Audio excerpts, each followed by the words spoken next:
Good evening, everyone. Welcome to the Renaissance Center chat. I'm Dr. Carla Debnam, and I will be guiding this session. And I'm so grateful that you were able to tune in. Make sure you share this information with others. Let them know they can tune in now.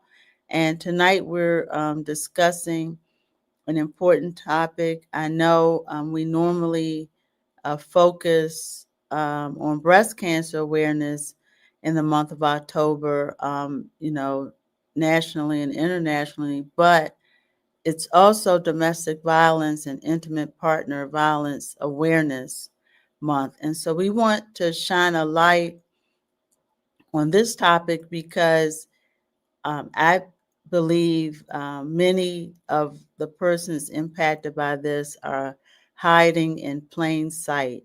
They are our loved ones, our friends, our pew members, our coworkers, the cashier, the flight attendant. There are many people who are impacted. They are all levels and socioeconomic statuses, and it does not discriminate based on race, religion, or again socioeconomic background. So domestic violence is something that is a challenge in our community. And I'd like to invite our guests on tonight, and Miss Nikki Sims.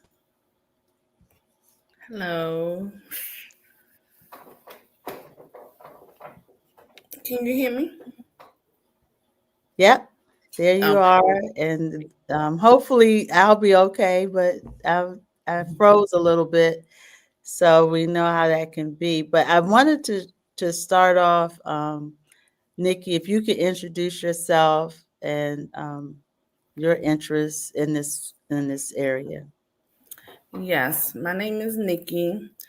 I was a survivor. I am a survivor. Let me take that back. I am a survivor. And I Mhm. went through a lot of mental abuse in March of 2001 is when it started in 1997, but I Mhm. survived my incident March 20th, 2001. So domestic violence is dead to me because you see the outside bruises, but no one sees your inside bruises. And those are the most brutal bruises that's inside, and no Yeah. one sees them. Yeah. Well, thank you for sharing with us this evening. I wanted to start off a little bit before we go into the questions with a few statistics. An average of 24 people per minute are victims of rape, physical violence, or stalking by an intimate partner. Nearly 3 in 10 women and 1 in 10 men have experienced abuse by their partner, whether it's stalking, physical violence, and rape. And this is delicate Mhm. topic and discussion, but we need to know it's more prevalent than we like to believe. 1 in 4 women and 1 in 7 men aged 18 and older have been victimized and severely physically and mentally by an intimate partner. And almost half of all men, of all women and men, have experienced some kind of psychological aggression by an intimate partner. So it's out here. It starts as young as a teenager, up until uh, senior citizens are impacted by this. So there is no age limit on domestic violence and intimate partner violence. So that's just to let some people know who you think, hey, maybe we're blowing it out of proportion. No, this is a serious subject. And like anything else, when left un, uh, untreated, or when people are left in some of these situations, harm may come their way. And that's harm leading to death. So this is why we need to let people know what's happening in the community. So, Ms. Sims, what are some of the behaviors or actions that can be considered abusive? Like some things we may just say, well, we can figure out as hitting or you know stalking, even maybe. But what are Mhm. some other actions that can be considered abusive? A big action people don't realize, especially with mental abuse, is isolation. Mhm. When you get to see your significant other or your friend or your family member, they're isolating themselves from their own activities, changing their appearance. That's a big thing. When they begin to change I changed how I look. I Mhm. wasn't who I was for a long time. I changed how I dressed, Mhm. how I looked. I changed who I hung with. I didn't go nowhere. I cut family members off. When you see that isolation, that's a big sign. That's a very big sign. And people think, oh no, they just want to be. And victims are very good liars. They put on Mhm. nice facades. Yeah, That's a big thing. Like you would think, oh, they happy go, like they are fine. No, you're not knowing that they're hurting inside. They're bleeding inside. yeah. So I like what you brought, the isolation. And like you said, some people think, oh, they're just in love and they Mm-hmm. just can't be apart from each other. Or, it Mm-hmm. looks like it's a healthy A relationship. healthy relationship. Yeah, because of the togetherness piece, not realizing that, once you start that isolation, and it's again, it could be either partner could be Mm-hmm. victim of this, because sometimes we just again don't realize that we're in this kind of relationship. So Right. so, Like so when you start not coming up to the family gatherings, little mhm, things like that. Like, where's so and so? Why she ain't come? No, I'm just tired. All yeah, the time you're tired. Okay. And it's not that. And it takes just that one person just to listen, hmm, not to judge, not to say, well, why you ain't coming or why you staying. hmm, That's the last thing a victim want to hear. yeah, Just like I always say, you know how your job have an open door policy. You come in, tell me anything. Why yeah. can't we be that open door policy for our friends and family that's going through it without judgment? That's Be the able, piece. be able to have that relationship where you could come to me and say, I'm scared. Not even I'm scared, like I just don't want to leave. Hmm. Or I love him or her that much where I just can't leave them. I want to work it out. Be that one. Don't be that one with just, no, you need to leave. Or I think you should go. Why are you still saying? You did nothing but push that person to stay right where they at. That's a good point, because what some of us are wondering. What can we do when our family or friend, or we think they're in harm's way, Mhm. but we can be that listening ear. We can be That listening ear non-judgmental. helps a lot. It really does. Because you want to be that person when they're tired, because eventually they will get tired. I tell that to anybody. Give them, when they're tired, they know when they're tired. And when they're tired, they're gonna go to that one person that they can trust, the one person that they won't judge, that won't judge. They're gonna run to that one person and say, "Look, I'm tired," and that one person gonna be the one to say, "Okay, I'm ready. What you want me to do?"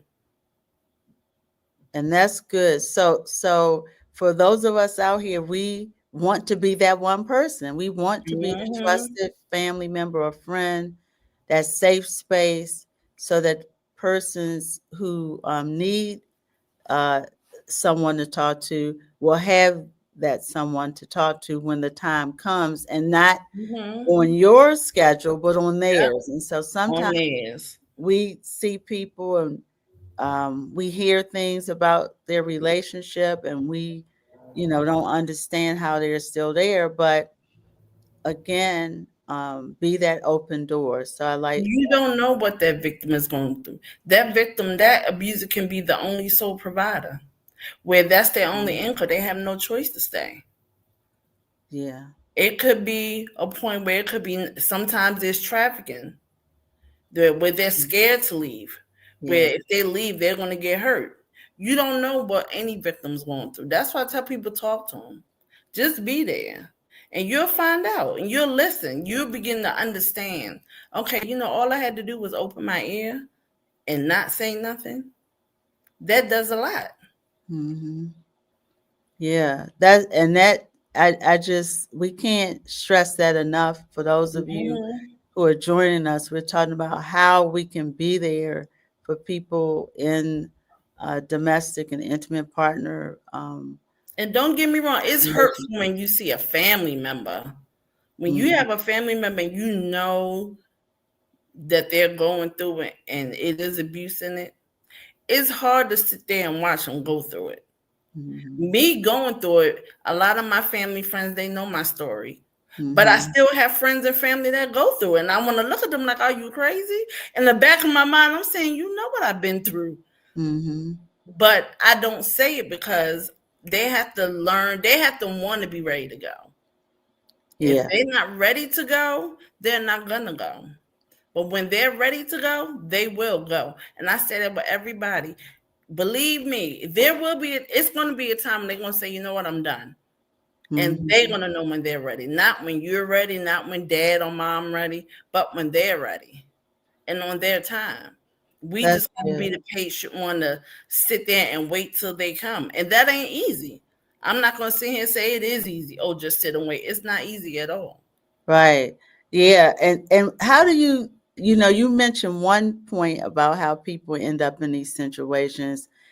It could be financial, Mm-hmm. uh they need a place to stay. Yeah. The person And is the during sole COVID, it was provider. so many victims that couldn't leave because they were stuck in the house. Mm-hmm. They had to stay there. They could not leave.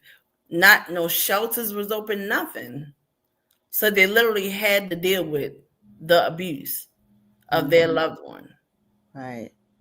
Yeah. And so sometimes you end up in these situations Hmm. and you didn't know that the person was like this. So until, you Yeah, know, you don't know. yeah. I was with my abuser for 5 years. Mhm. And I thought he was my knight in shining armor. You couldn't tell me anything about this man. I Mhm. had the tallest, finest man that loved me like the world would do anything for me. You Mhm. couldn't tell me that wasn't my shining armor. Everybody knew him. When you saw us on the street, you would have thought, oh, they the cutest couple ever. No, not knowing inside, I was draining. Mhm. I was drained and it was hurtful because I just knew I had this man that loved me so much. And me, I'm thinking, oh, as long as he'll change for me. That's the Mhm. number one thing females, not only females, but males. Mhm. No abuser is going to change for you unless they want to. We think, especially as women, being the nurturers that we are, oh, we could change him or he'll change for me. Mhm. No, that's impossible. And I That's say that so heartedly, it's impossible. They're yeah. not going to change for you.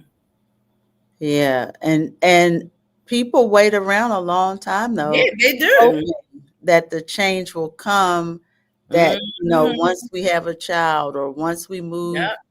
to, Nevada or whatever it is. Abusers are great manipulators. Yeah. They are great manipulators. They will pull out all the stops to make you feel like you're the best thing in the world. And within a quick of a second, they Mhm. change just like that. And you think, okay, I could change them. And that was me. Mhm. I just knew. I'm like, he'll change. My mother even said to me, my mother said, that man gonna hurt you. I said, Ma, that man love me too much. He not gonna hurt me. Mhm. And that man tried to kill me. He took a 45 caliber and shot it in my eye. And it came out through the back of my ear. And then he killed himself afterwards. And my dad witnessed the Yeah. whole tragedy. He got me help. He was a stroke patient. And then Mhm. he died a year later. He had a stroke and died. Yeah. So it was a lot of trauma that was Mm-hmm. brought to your family as a Yes, it result of was. the relationship. So I think It was. sometimes people don't see that this is a family, this is a community Mm-hmm. problem. It's not just It's the not just a couple. you problem. Right. Yeah. That's what people don't know. It's not just a you problem. We wish it could have sometimes, but it's not. Right. Yeah. And part of it is, again, people don't understand, like you said, the manipulation Mm-hmm. and the promises. Would you say that that's a normal way that people continue to stay? They get a lot of uh, They a lot promise. out. They get a lot of promises and a lot of hope. A lot Okay. of hope, thinking that this person is going to change. I had a lot of hope. It was so many times I said I was leaving. I kept Hmm. saying many a times, I'm gonna leave. I'm done this time. I said I'm leaving. I'm done. But I was hoping and praying like he's gonna change. He just loved me. I just know I'm like he loved me. He is gonna change. Hmm. But I heard my father. He was a stroke patient. When he told my mom they fight and fuss all the time, and I overheard him say that. Hmm. I said it's time for me to go. Hmm. And I made an exit plan. What I thought was a good exit plan. I was like, I could leave while he's at work. I'll Hmm. wait till he leave while he at work, and then I'll pack me and my dad's stuff and I'll leave. Till this day, I will never know how this man knew I was leaving. He came home early. Hmm. And when he came home, I was packing my bags. And the last words I heard this man say as I was packing my bags, getting my stuff was, if I can't have you, nobody else can. And he put a 45 to my eye and it came out through the back of my ear. And the Yeah. doctor said it would be 2 years before I could walk, talk, and drive again, anything. I Hmm. walked out of the hospital in 2 months. Wow. A miracle. I mean, and this is, it may seem for those who are viewing that this is, an exception, but it's Hmm. not. This It's is, not. her story is happening all around us. It Every. is, and people don't understand. And the sad part is, had I known it was resources out here, I probably wouldn't have been where it was. But I didn't know of a helpline. I didn't know of a Mhm. hotline. I didn't know of shelters. I didn't know none of that. So I tell people who Yeah. are going through it, reach out to these resources because they will help you. They will help you. It's resources out here that will help you shelter, that will help you get a home. Am I saying it's easy? Absolutely not. Right. But they are out here.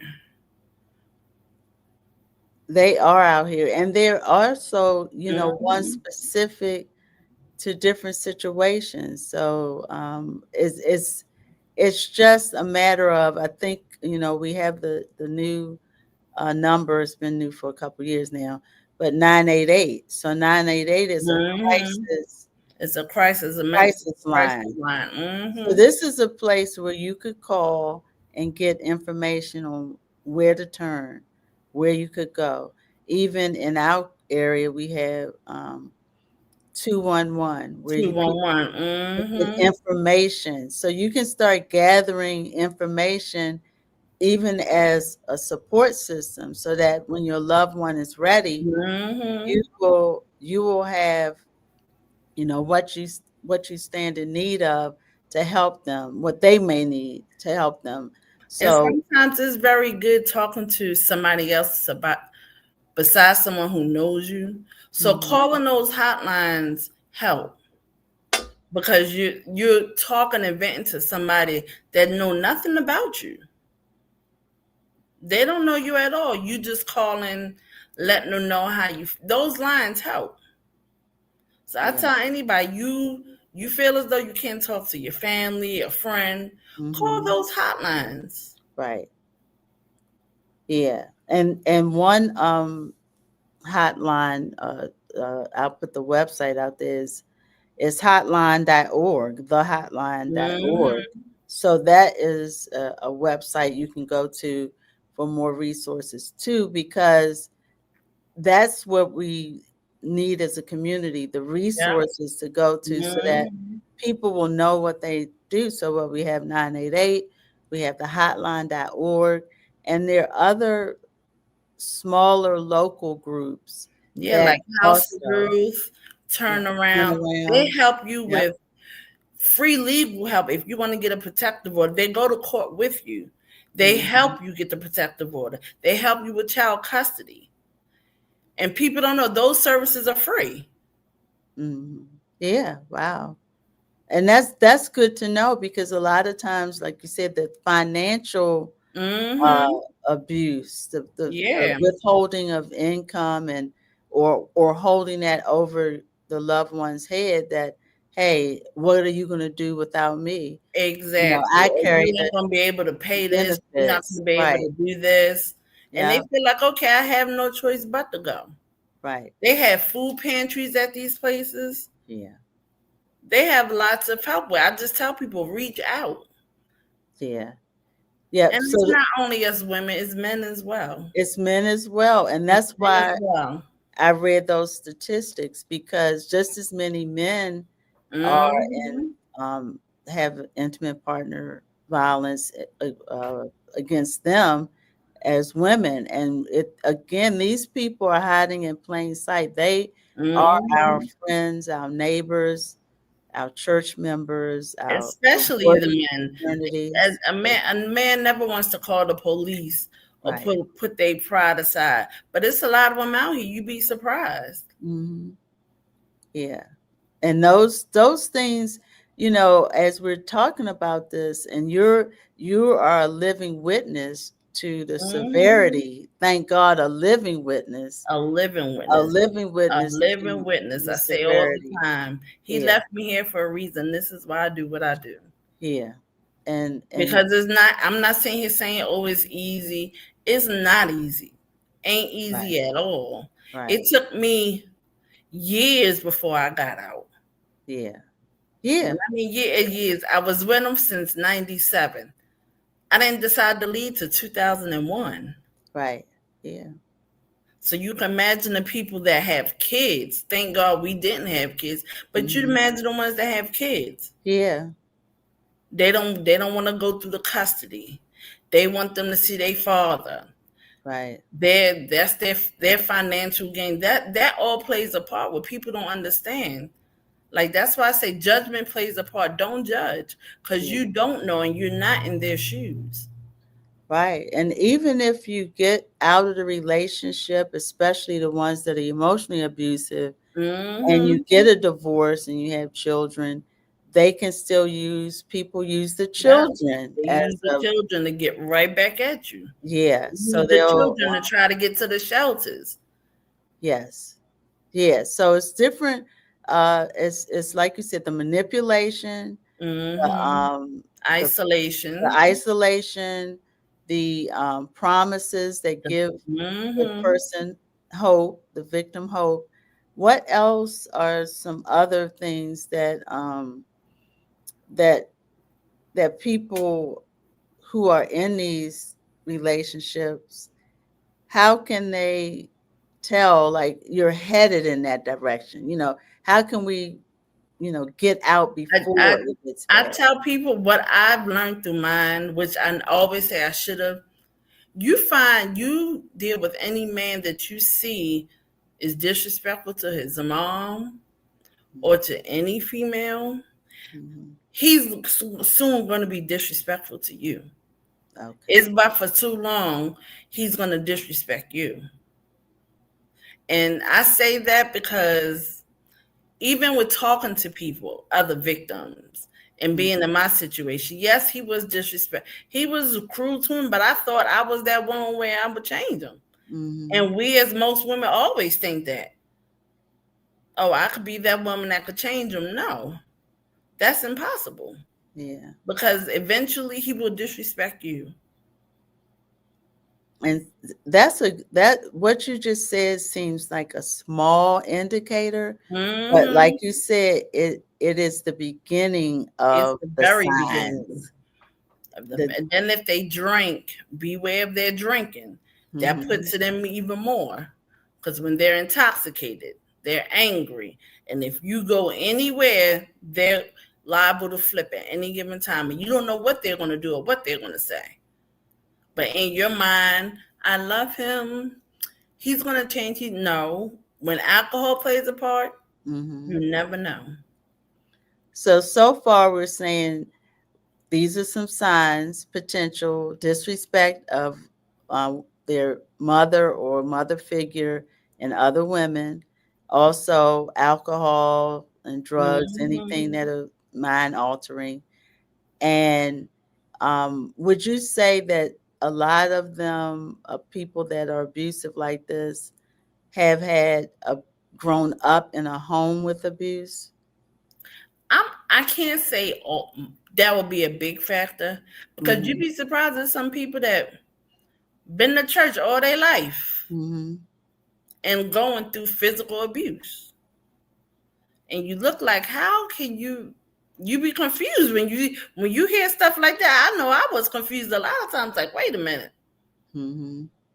But you can't even put us say, oh, these type of people or Okay. that type of people. You can't because it could be anybody. Anybody. Anybody. And I always also tell people now, try to get to know the person. If you talk to the parents or the siblings and cousins and they start giving, girl, he crazy. He Mm-hmm. tried to do this and that. Okay. Put that into motion. Let that Mm-hmm. sink in your head. Maybe I need to think. Yeah. Because I blocked all that out. They told me he used when he was a kid, he used to what he did, he put the curtains on fire. I laughed at him. I was like, y'all crazy. He didn't do that. But Mm-hmm. as when I filmed like that, he was really crazy. Yeah. We hear stuff like that and we laugh it off as if it's a joke. But no, you need to pay attention to things like that. Yeah. Yeah. And this is even for emotional abuse. For yes, People. definitely for It's emotional abuse. yeah, like you said, it's not just the physical violence. Hmm. It's the name calling. It is It's the name. It's the the name calling. You ain't gonna go nowhere without me. mm, Nobody else is gonna want you. yeah. Stuff like that. That's demeaningful, Right. Yeah. and that's a sign. That's mental abuse. People think, oh no, they just argument. Where no, it's not. Especially when it's on a constant basis. Yeah. It's consistently going on. No, that's not nothing. That's not a regular argument. Correct. And I think I'm thinking about, like you said, with the men in this situation, it's Hmm. hard for them to come forward because maybe they are not being physically abused, but maybe more emotionally, mentally, Emotionally, no, mentally. yeah, and even up to physically, depending on their situation. So sometimes, it takes courage. That's what I'll say. It takes Yes. courage to um, to determine that you're gonna That leave you and are do done. something different, and or Mhm. that you're gonna do what you need to do. Take out the And protect. you want better for yourself. When Yes. you get to that point, you know you are finished. When Yeah. you get to a point where you say, I deserve better, Mm-hmm. I know I deserve better and I need better, you know they're done.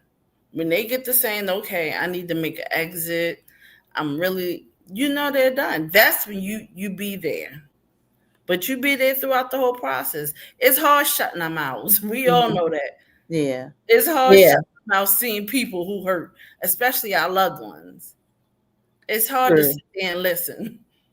I'm not gonna see it say it's hard to sit there, especially I be like, in the back of my mind, why are you still there? And that's in the back of like, why are you still there?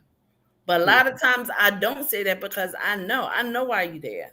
Yep. That heart does a lot. Yeah. Yep. We have those. We love the person. Hmm. Again, we could be dependent on them financially or mentally. We could stay. This is something that we don't talk about spiritually. But We yep. feel like we don't want to Hmm. disappoint God. We marry Yes, people until that's a real death big do one. us part, and we don't want to uh, be a stain on the church, and especially if we Mhm. were in leadership, because remember, Yes. this is anybody. This could happen to leaders, lay members, pastors, And I always missionaries. tell parents, stop saying to your children, what goes in our house stays in my house.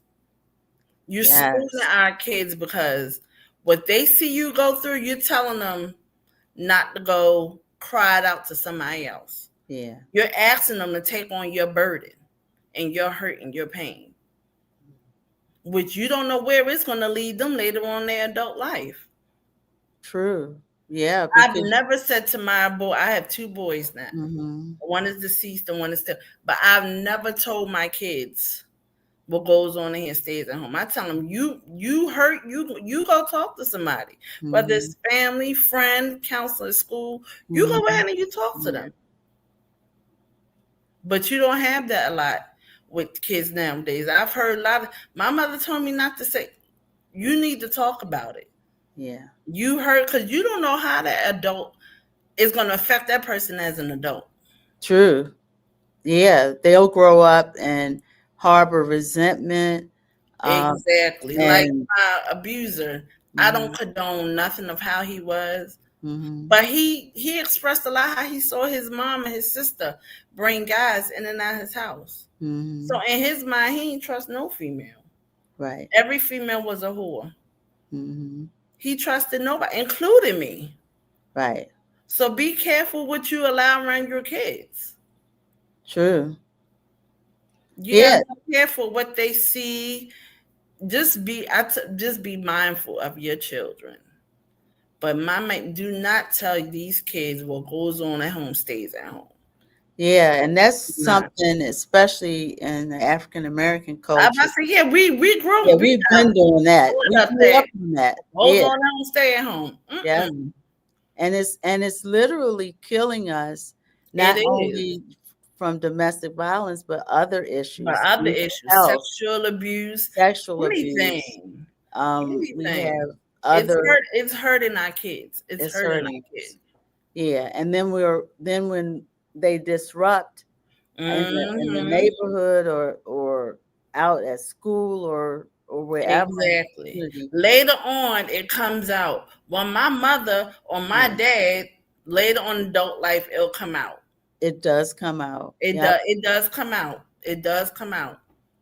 Yeah, and also it lends itself to that rage and violence that Hmm. people harbor against their parents first, and Yes. then the Hmm. people that they Then love. the people that they love and people around them. And yeah, so it's a lot. We're talking today with Miss Nikki Sims, and we're discussing domestic violence. She is a survivor and also an advocate. And so she is here sharing her story and giving us advice on how we can get through this or support those around us. So if you have any questions, put them in the chat on YouTube, Facebook, but also share this information if you're listening with your family or friends, or you be the resource, you be the Hmm. sounding board, you be the non judgmental person that they need in this season of their lives. So Even here's a I would even sometimes tell people if they go to the shelters and get like the little cards, slip a card in the pocketbook or mhm. just slip it, put it somewhere where you think they'll look at it. Yeah, yeah, No, not just giving it to them like, here, take this. No, just slip it somewhere where they're having a moment of it. They look, oh, where this come from? Or they may take it into suggestion. But do little stuff like that. yeah, yeah. That's good. That's good advice for this question. Can we? What can we do when somebody is struggling?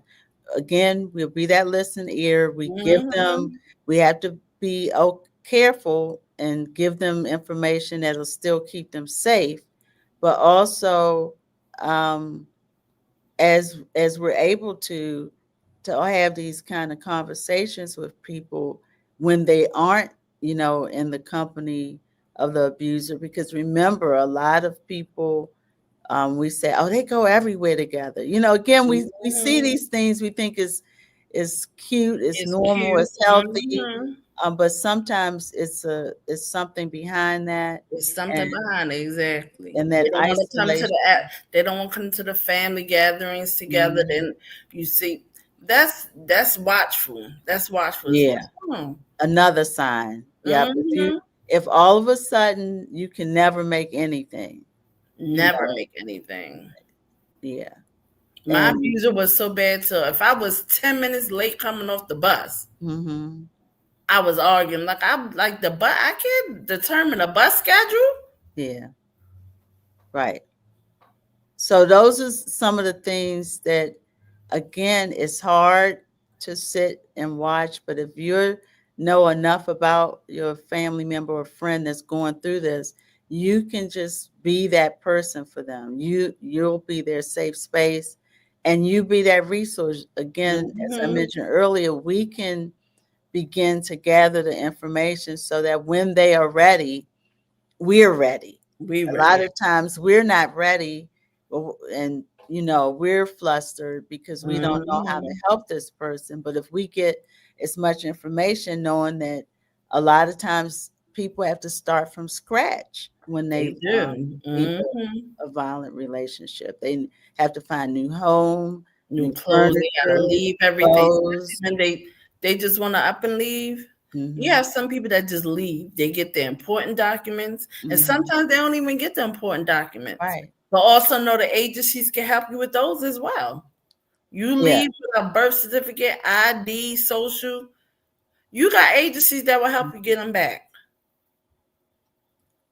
And that's good to know, because again, these are things that keep people in those relationships. Besides them using some of the tactics or intimidation, we Hmm. talked about isolation, economic abuse. Again, only giving a person enough money to get gas, or to buy just enough That's groceries, enough. no extra, Hmm. making sure they don't maybe not have access to a debit card, don't have access to the joint account. Maybe their money goes to the Yeah, account. they're only getting allowance They every get an now and allowance. then. Yep. These are some of the things that you may be experiencing that you didn't realize was controlling, manipulative, Hmm. or borderline, if not abusive. So sometimes we are these people and don't know it, and we think it's cute, or we've grown Hmm. accustomed to it because maybe Yeah, I um, think it's normal. Like we think this is it's okay. normal. It becomes normal to you, like it's Yeah. okay, and it's not. Right. And look for those scars that are invisible. Yeah, the visible ones are always seen. The black eye, the busted lip, or a bruised Hmm. arm. Yeah, those are seen. But look for the ones that's unseen. And those are the ones that's hidden in their heart. Yeah. You see tears in their eyes where they want to cry, but they can't because people are gonna ask, "What's wrong? You Hmm. okay?" Yeah. So it's and that internal hurt, Hmm. again, is unseen, but it's also long lasting. Yes, it is. Sometimes our external scars heal, right? Yeah, And we might see a glimmer of it over years, it fades away, but our that internal, internally. Mm-mm. yeah, it's something that changes who you are when you're Hmm. under attack internally and physically, but Mentally, also change you mentally. You mentally. you begin to figure out who you don't. You feel like you don't know who you are, and then trying to get back to who you are Mhm. after you realize I wasn't this person all along, and now I got to figure out who I am and how to love me again. That's big.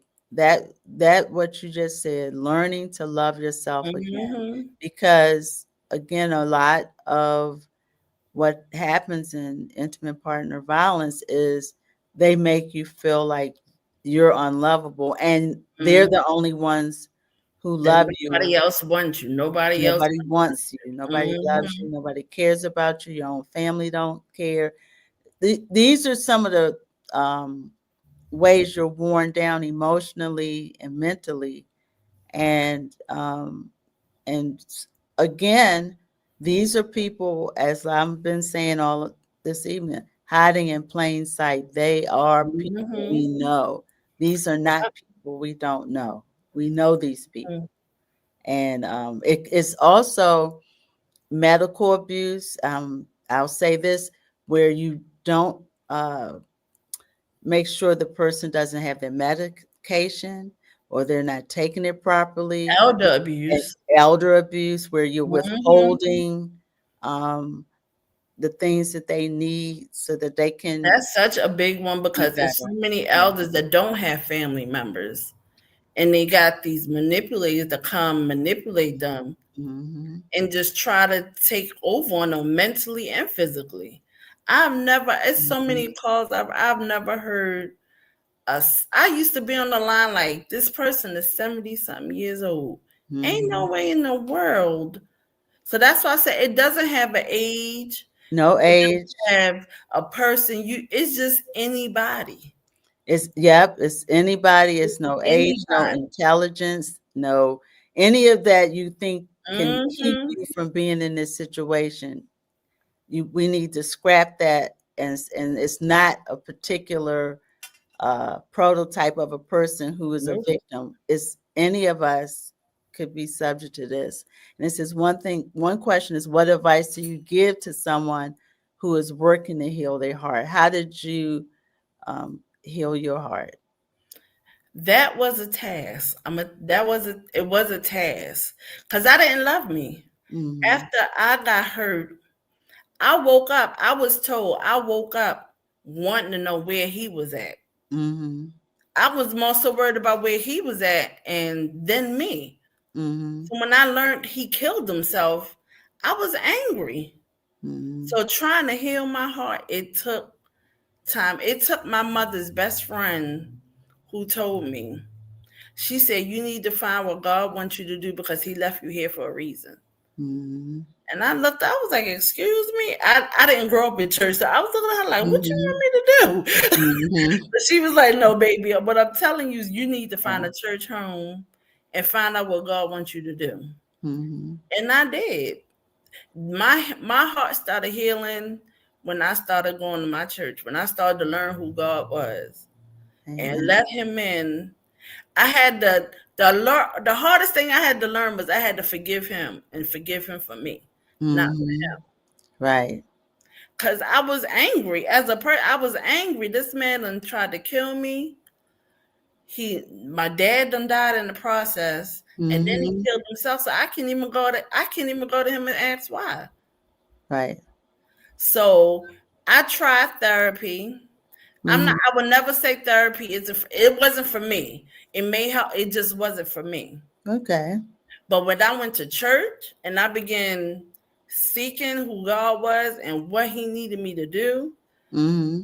and I ran for a while. I was like, wait, but I'm not going back to church because I keep crying and I don't know why Yeah. and I don't know what to do. But then I had another wake up call. God will put you in some predicaments, but He's going to say, oh, you coming back. Mm-hmm. And I had a wake up call when I worked at a pawn shop and I got robbed with the same 45 I got shot with. A guy pointed to my face and said, give me your money. I was like, excuse me?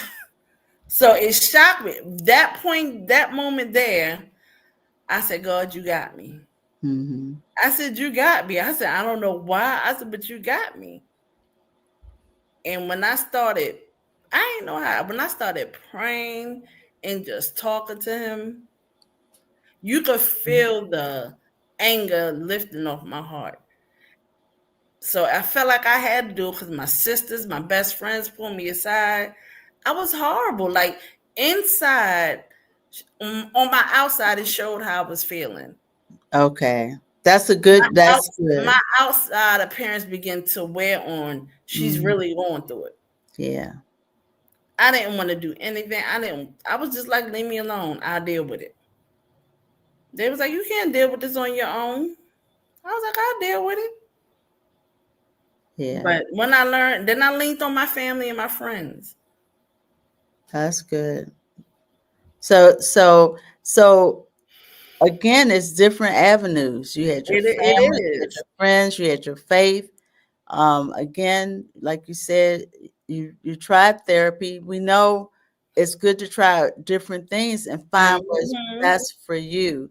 And some Yeah. people, it's a support group, it's volunteering back at the shelter that you had gone to And for that's what I started resources. doing. I volunteered for turnaround for over 8 years Okay. on the hotline Well, because that gave me, I wanted to help people that was in my predicament and let them know it's a way out. I yeah, worked I worked the hotline for over 8 years at turnaround. yeah. And yeah, and they have an excellent program and Yes, they it, do. yeah. So turn around for everyone in the Baltimore metro area is a great resource for us. It's Incorporated. Hmm. turnaround.org. So you can get to their website and get some information, and you can always call or text them at 410 498 5956 for turnaround. So it's a lot of local organizations Hmm. that we can access and also use your faith connection. Make an Hmm. appointment with a trusted minister or pastor or friend who can help you on your journey of faith back to loving yourself, forgiving Hmm. the abuser, and learning, how to love God in the process. Because when we go through these various traumatic experiences, our faith takes a hit as well. And we believe, like, Hmm. God, how did you leave me in this situation or How allow? did you do this to me? Like, how could Yeah, you do this to me? You get the question. You get the yeah, question to him. right. And so, but that's why I was glad you said your healing began with your faith in God. It didn't Hmm. begin, Because I didn't grow up in church. Me knowing the God, mhm. I didn't know who God was. I didn't grow up in church, so I didn't know.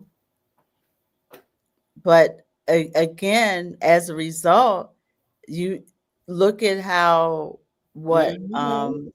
happened to you turned into a blessing for other people in the Hmm. community. And that's one thing I will say.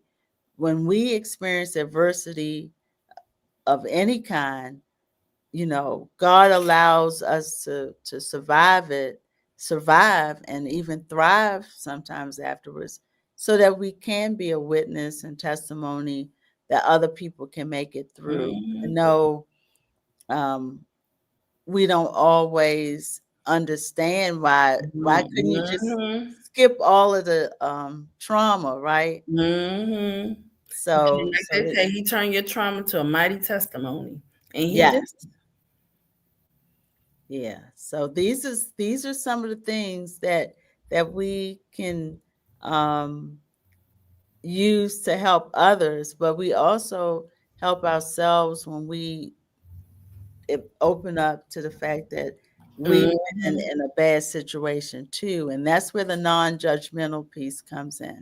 That's exactly where it comes in. Yes, we do not, want to assume that people knew what they were getting into because we say these things. Oh, Yeah, they knew you what knew kind of him. You know, person you he knew was. how he was before. You Yep. knew what he did before. Hmm. Then why'd you say all those little slurs? Yep. You doing nothing but push that person away and push him away. I might as well stay. Why? Because he ain't gonna go. She gonna go back and tell him and say, "But they said, well, they and first, they wasn't no good anyway. They don't care about you. So you just wished her right on in, even Yep. more." Yeah. Here's another good question. How do you trust another man again when you gave your heart to an abuser? Oh, it took a lot. It took, like I said, I was angry. When I mean I was angry after getting her, I was angry. I trusted somebody was not in my vocabulary at all. It was. I didn't begin trusting until I got hurt 2001 I started trusting. I met my ex-husband in 2004. Mm-hmm. 2004. And he opened to my heart and trusting again. Mm-hmm. So then I began to trust, like, you know what? But also, my trust began when I forgave him for what he did to me because I was angry and hurt. Once I forgave him and started loving me, a lot became open. With God, like, it's like he said, I got you. Mm-hmm. Yeah. So it's a process. You don't Yes, just jump I will into never it. say, oh, you're going to get healed just like that. Right. Absolutely not.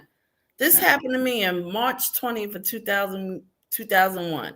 I'm just getting to that spot now. This is 2025. Mm-hmm. It took me years to even start talking about this.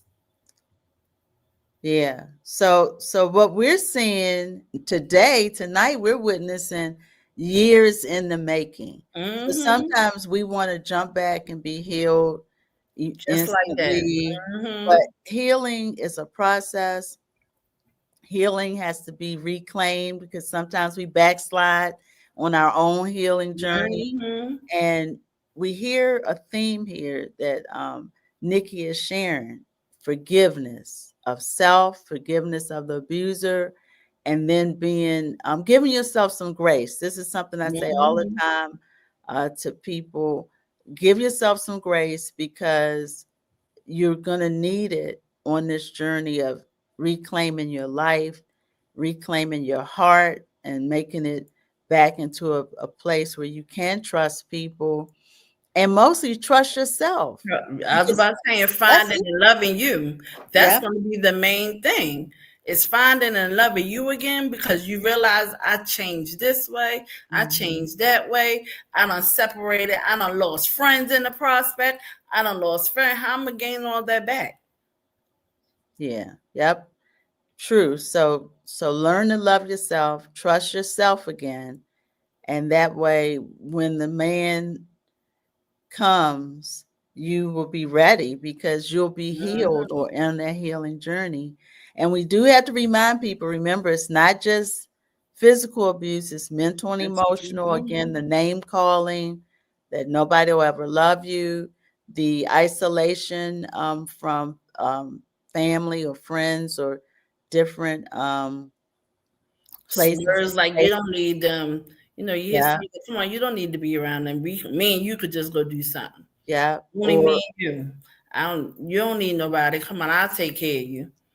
yep. Then the spiritual abuse, then blaming, a lot of negativity, uh, Hmm. even sarcasm can be a form of Form of mental abuse. abuse, a mental abuse because oh, you're not going to do this, or you're this, you're that. Just Hmm. little negative nudges that can chip away at a person. So again, abuse isn't always A it black builds. eye or a It's busted not lip. always that. Mm-mm. It's the small slurs that add up. It's the isolation from family and friends, and unfortunately for Nikki, it was physical violence that tried to take her life. But she's here today to give us her Hmm. testimony and to show us that we can make it back from anything. Yes, And you that's can. you can make it back You from can. anything and any kind of abuse. I mean, it's going to take time, right? It's going to take a It's lot of gonna time. take time. You gotta want to though. You gotta want to put in the work. I Yeah. was determined to put in the work. I was determined. And you gotta want once you got in your mind and said, okay, I'm gonna do better. I love me and I'm gonna find Mhm. me again. You Mhm. gonna do it. You're going to, yeah. And You and are gonna again, do it. surround yourself with And those surround yourself non-judgmental with people. love, not Yes. negativity. Surround yourself with people who's gonna come on. We're gonna do this together. Mhm. Yeah. And God will send you those people if they're not already in Mhm. your life. And we have to trust the people he sends. And so this is when we're recovering from domestic and intimate partner violence, we have to trust again, trust ourselves, trust our support system, uh, and trust that God will be there for us. And also trust the process that He Mm-hmm. has you on, that healing journey. And as Nikki mentioned, healing comes in different places. It could be with the group, it could be with counseling, it could be in your faith, it could be, again, just learning to trust yourself one day at a time. So that's what we And like. anybody that is going through it, House of Ruth has a group called House of Ruth and Maryland Storytellers. It's a bunch of survivors telling their stories, Mhm. telling how they got to where they are. You ever go on their webpage, the House of Ruth and Maryland, look up the House of Ruth and Maryland Storytellers. It's a great group for survivors. If you're ready to heal, look at that group. Mhm. That's good. And um, thank you, Nikki. I appreciate you for joining us and Thank for the you. powerful testimony and how God is spreading this word, this needed, necessary uh, information through you, and through you and your healing process. And we appreciate your honesty and just giving us everything we needed to hear tonight, so that we can turn somebody's life in the direction that they wanted to be in, healed and made whole. So Thank thanks you for again. asking me talking about it because you don't hear this a lot in October. You just hear breast cancer. So I Yeah. really thank you for having this podium. I uh, do. I really do. You're welcome. Glad you could make it. And those of you who want more support, you can call the Renaissance Center at 410-400, 410-409-0025, or go to our website, www.therenaissancecenter.org. We have several things coming up. We have an ACEs training on November the 4th. We have Black Wall Street, where we're highlighting Black vendors on November the 1st, and many other programs. So go to our website for that information. Thank you. Thank you.